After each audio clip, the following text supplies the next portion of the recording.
Assalamualaikum warahmatullahi wabarakatuh. Pada kesempatan kali ini saya akan menjelaskan pada materi pertama mapel administrasi sistem jaringan. Yang perlu kalian pelajari pertama kali adalah pengenalan sistem operasi. Jadi sebelum kalian memahami sistem operasi jaringan itu seperti apa, kita kenal dulu, mengulas kembali materi sistem operasi. Tetap bersama dengan saya Nurma Anissa Rahmaning Tias untuk siswa TKJ SMK Negeri 2 Temanggung. Nah, yang pertama kita bahas dulu dari pengertian sistem operasi secara umum. Nah, sistem operasi merupakan suatu pengelola sumber daya yang terdapat pada komputer dan menyediakan sekumpulan layanan. Contohnya, layanan tersebut yaitu DNS server, FTP server, web server, mail server, DNS server, dan lain sebagainya. Untuk memudahkan dan memberi kesempatan dalam penggunaan dan pemanfaatan sumber daya sistem komputer. Oke, lebih singkatnya, lebih mudah dipahami jika sistem operasi merupakan sistem yang menjembatani antara pengguna dengan perangkat keras. Nah, oke, kita bahas sebelumnya. Mungkin kalian di materi sebelum ini kalian sudah paham adanya hardware, software, dan brainware. Kalau hardware adalah perangkat keras komputer, kemudian software adalah perangkat lunak komputer, kemudian ada juga brainware. Brainware itu bisa juga disebut dengan pengguna komputer. Nah, kemudian software itu dibedakan menjadi dua, yaitu ada sistem operasi dan sistem aplikasi. Untuk sistem aplikasi biasanya kalian sudah sering menggunakannya. Contohnya adalah PowerPoint yang sedang saya gunakan ini. Kemudian ada juga mungkin Microsoft Word, Microsoft Excel, dan lain sebagainya. Nah, itu adalah contoh dari sistem aplikasi. Nah, yang kita bahas kali ini adalah sistem operasi. Nah, di sini sistem operasi adalah sistem yang menjembatani antara pengguna dan perangkat keras. Jadi,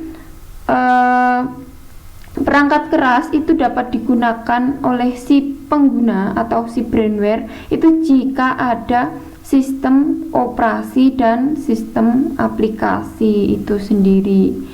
Bagaimana jika hanya ada sistem aplikasi? Oh, tidak bisa. Sistem aplikasi tidak akan bisa berjalan jika tidak ada sistem operasi. Next, sistem operasi harus diinstal ke dalam komputer agar dapat berfungsi dengan baik. Dalam instalasi sistem operasi jaringan, terdapat beberapa mode pilihan yang disediakan, yaitu berupa mode teks dan mode GUI atau grafis. Nah, jadi ada dua mode nih. Yang pertama yang sering kalian gunakan yaitu mode GUI atau mode grafis.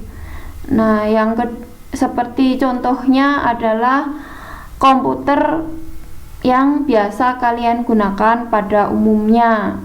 Jadi ada gambar, kalian bisa klik. Nah, itu adalah mode GUI atau grafis. Kemudian yang kedua adalah mode teks. Pada mode teks itu nanti kalian tidak akan melihat tampilan gambar bergambar. Nanti tampilannya hanya berupa teks hitam putih. Nah, keunggulannya pada mode teks itu nanti sistem lebih ringan. Jadi ini biasanya digunakan pada server. Kalau mode GUI atau grafis itu keunggulannya lebih mudah digunakan karena tampilannya lebih menarik. Begitu. Next, sistem operasi komputer telah mengalami banyak perkembangan yang sangat pesat, baik itu keperluan standalone maupun jaringan. Nah, standalone itu apa? Standalone itu yang sendiri. Jadi komputer itu hanya bisa digunakan satu orang. Nah, kalau yang jaringan itu berkelompok, jadi komputernya ada banyak. Nah, contohnya kalau yang jaringan itu lab komputer, nah, yang bisa kalian lihat. Nah, itu selanjutnya, sebelum membahas macam-macam sistem operasi, kalian harus memahami dulu ada dua macam jenis sistem operasi, yaitu jenis sistem operasi closed source dan sistem operasi open source. Nah, yang akan kita bahas pertama yaitu sistem operasi closed source. Closed source, tertutup gitu ya. Tertutup. Nah, oke, kenapa bisa dibilang tertutup atau closed source adalah karena sistem operasi di mana vendor yang mengembangkan sistem operasi tersebut tidak membuka kodenya, source code dari sistem operasi untuk publik. Nah, terus kalau tidak dibuka, bagaimana cara menggunakannya? Nah, ini kita jelaskan di bawahnya, yaitu contohnya yang sering menggunakan itu Microsoft, yaitu membuat Windows. Nah, nggak asing ya bagi kalian. Mereka akan meng-share file sistem operasi yang dapat kalian unduh secara bebas. Kemudian pihak Microsoft akan membuat atau menjual lisensi berbayar. Jadi kalian nanti install, nah itu kan nanti ada trialnya. Nah, trialnya habis, kalian tidak akan bisa menggunakannya lagi. Kalian harus membeli lisensi berbayar tersebut. Selain itu, selain pihak Microsoft yang berupa Windows tadi, ada juga beberapa sistem operasi closed source, yaitu macOS, Macintosh, atau Apple. Tapi ini dari keluarga Unix, yaitu contohnya Solaris, SunOS, Open Server, macOS 10X Server, dan HPUX. Nah, oke, selanjutnya kita akan membahas tentang sistem operasi open source. Nah, open jadi terbuka. Jadi kalau closed source tadi source code-nya tidak di-sharing untuk publik. Nah, kalau ini open source itu free lisensi, tanpa lisensi. Nah, sistem operasi tidak memiliki free lisensi dari pengembang sistem operasi. Nah, ini berbeda dengan sistem operasi closed source yang hidupnya bergantung pada pengembang. Kenapa bergantung? Karena source code-nya tidak di-share untuk publik, jadi hanya pengembang yang bisa memodifikasinya. Kalau di open source dikembangkan oleh komunitas tertentu.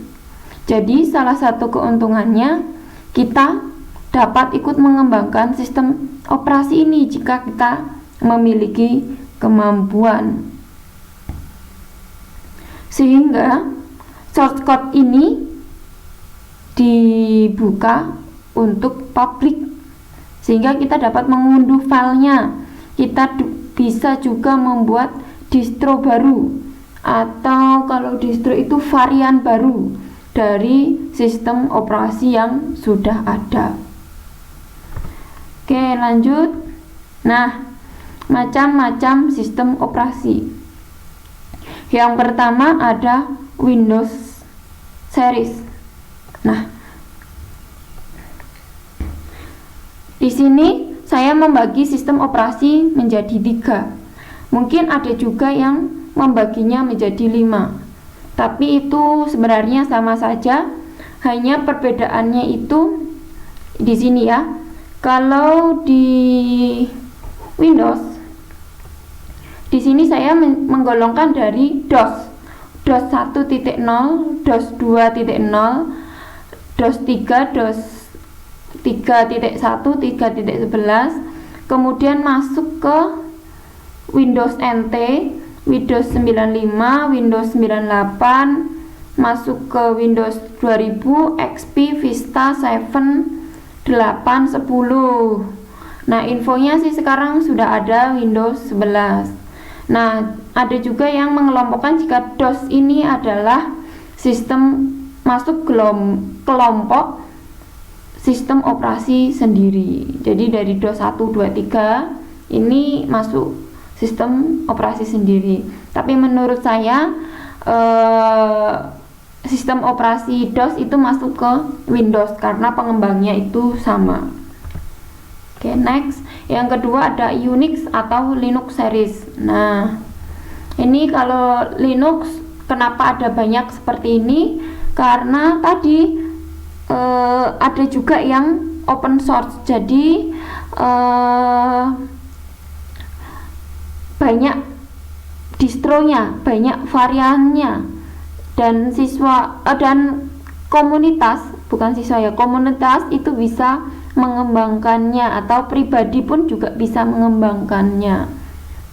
Nah, di sini ada warna yang berbeda-beda. Nah, untuk membedakannya tadi kan saya sudah menjelaskan ada yang open source dan ada yang closed source. Nah, di sini yang membedakannya, kalau Windows tadi semuanya closed source. Nah, kalau di sini ada yang open source dan ada yang closed source. Kalian lihat yang warna pink. Nah, warna pink itu adalah closed source, untuk yang lainnya itu open source. Nah, bisa baca-baca sendiri, dilihat-lihat sendiri. Ada banyak variannya, ada Linux, BSD, ada Debian, ada dan lain-lain sebagainya. Nanti silahkan kalian cari informasinya. Distro dari Linux series itu ada apa saja. Next, yang terakhir ada Macintosh OS, atau yang ini khusus tidak bisa sembarang komputer menggunakan ya, yang bisa menggunakan itu hanya Mac atau Apple ya, Apple Croix. Oke, di sini ada variannya dari tahun 97 sampai 2001. Ada Mac OS X10, ada 10.3, ada yang namanya ini Kodiak, Panther, Leopard, Lion, nah itu dan lain sebagainya. Oke, terima kasih. Cukup sekian dari saya. Terima kasih. Wassalamualaikum warahmatullahi wabarakatuh.